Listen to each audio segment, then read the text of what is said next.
अच्छा, मुझे आज तक ये बात जो है वो समझ में नहीं आई कि ये लोग पीनट बटर है इसको मार्केट से लेके क्यों इस्तेमाल करते हैं। मुझे आज तक ये चीज समझ नहीं आई। जब ये चीज आप 800 रुपए किलो में तैयार कर सकते हैं अपने घर में होममेड, अपनी आंखों के सामने, बगैर किसी प्रिजर्वेटिव के, बगैर किसी एडिटिव के, बगैर किसी हाइड्रोजनेटेड ऑयल के, तो आप जब मार्केट से कोई चीज परचेज करते हैं तो मेरी एक बात हमेशा से याद रखिएगा कि उसमें आपको बहुत सारी चीजें ऐड करनी पड़ती हैं। जो शख्स उसको मैन्युफैक्चर करता है वो अपनी कॉस्ट बीच में ऐड करता है, अपने मजदूरों की कॉस्ट जो उसने लगाए हुए हैं, बिजली की कॉस्ट, बाइंग जो उसकी प्रोक्योरमेंट होती है उसकी कॉस्ट, वो सारा कुछ ऐड अप होकर फिर उसको ट्रांसपोर्ट किया जाता है, तो उसके अंदर ट्रांसपोर्टेशन की कॉस्ट आ जाती है, तो हम लोग डिस्ट्रीब्यूटर कहते हैं। वो अपना बीच में प्रॉफिट रखते हैं, फिर आता है शॉप पे या किसी मार्ट पे। जब वो मार्ट पे आता है तो उसके अंदर मार्ट वाले अपना प्रॉफिट रखते हैं, उसके अंदर हुकूमत वाले अपना प्रॉफिट रखते हैं, जीएसटी ऐड हो जाता है। आप जो भी चीज लेते हैं किसी भी मार्ट से उसके अंदर जीएसटी एडिड होता है जो हुकूमत को मिल रहा होता है। तो जब आप नमक मंडी जाके वहां से बड़ी आसानी से रॉ मूंगफली ला के जो कि 760 रुपए किलो है, वो लाके उसको आप 4 से 5 मिनट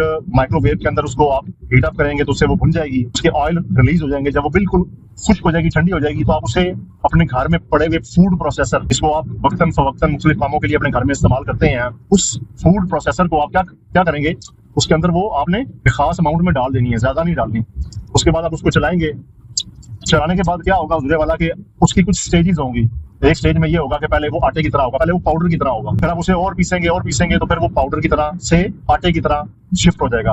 अभी भी आपने रुकना नहीं है, फिर आपने उसको और पीसना है। तो जब आप उसको और चलाएंगे तो 8 से 10 मिनट बाद उसके अंदर से ऑयल रिलीज होना स्टार्ट हो जाएंगे, उसका टेम्परेचर थोड़ा सा हाई चला जाएगा और वो एक स्मूदी की फॉर्म में आ जाएगा। उसको आप निकाल लें, उसको आप स्टोर कर लें। वो आपका जनाब जी 760 रुपए या 780 रुपए किलो के हिसाब से जो आप लेके आए हैं और 5 मिनट आपने ओवन चलाया है, और जो आपने 10 मिनट फूड प्रोसेसर चलाया उसकी कॉस्ट बीच में होगी, उसमें अपना जीएसटी बचा लेंगे। सेम मार्ट का जो प्रॉफिट है वो उसमें से कट ऑफ हो जाएगा, जो डिस्ट्रीब्यूटर है उसका प्रॉफिट बीच में से कट ऑफ हो जाएगा और आपको सस्ती चीज मिल जाएगी। जो कि मैं ये जानता हूँ कि मार्केट में आपको ये 3000 रुपए किलो तक ऑनलाइन भी सेल हो रहा है। तो अपने पैसे बचाए, बहुत पैसे हैं तो मुझे भेज दें, ठीक है।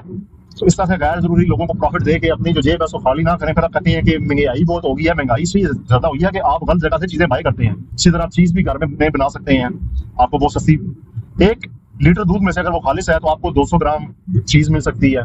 आप मार्केट में जाके क्यों लेते हैं, आपको फ्रेश मिल जाएगी। आप कोई भी चॉकलेट सिरप है उसकी रेसिपी आप यूट्यूब से देख के उसको अपने घर में तैयार कर सकते हैं। आप क्यों जाके मार्ट में 600 रुपए की 100 ग्राम, 600 रुपए की 200 ml जो है वो चॉकलेट सिरप लेते हैं। उनके पास कोई सीक्रेट रेसिपी तो नहीं, आजकल कोई रेसिपी सीक्रेट नहीं रही। यूट्यूब पे हर चीज अवेलेबल है। अगर आपको यूट्यूब नहीं यूज करनी आती तो आप ChatGPT से पूछ लें। अपने पैसे बचाएं, पैसे ऐसे जाया ना करें। चिराग सबके बुझेंगे, हवा किसी की नहीं। Have a nice day.